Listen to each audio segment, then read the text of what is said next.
मैं एमन से मोहब्बत करता था, आज भी करता हूँ। Stop it, Mahin. शादी कोई मजाक नहीं होती जिसे आप जब चाहे कर लें, जब चाहे तोड़ दें। मैं यहाँ काम करती थी इस रेस्टोरेंट में। वेट्रेस थी और अब मालकिन। तुम यहाँ क्या कर रहे हो शरोज? आपकी लीडरशिप में काम करके मैं भी काम सीखना चाहता हूँ। मोहब्बत में अगर आप एक बार हाथ थाम लेना नहीं, वो हाथ कट तो सकता है लेकिन हाथ छुड़ाया नहीं जा सकता। मेरे मशवरे के बगैर ऑलरेडी बहुत बड़े काम कर चुके हो।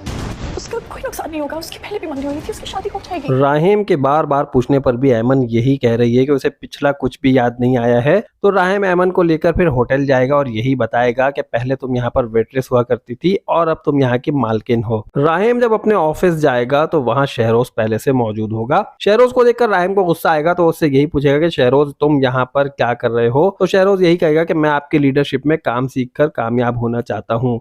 राहिम उससे यही कहेगा कि तुम पहले भी मेरे मशवरे के बगैर बहुत बड़े बड़े काम कर चुके हो और उम्मीद है कि अब तुम ऐसा कुछ भी नहीं करोगे। ऐमन के पुराने मंगेतर को उसकी याद सताने लगी है और वो जेल में है। जेल में वो अपनी खाला से यही शिकायत कर रहा होगा कि मैं ऐमन से मोहब्बत करता था और अभी भी करता हूँ, लेकिन आपने ऐमन की शादी करके अच्छा नहीं किया। और अब माहीन भी राहिम के ऑफिस आएगी और आने के बाद वो राहिम को यकीन दिलाने की कोशिश करेगी कि वो अब भी उससे मोहब्बत करती है और राहिम से शादी करना चाहती है।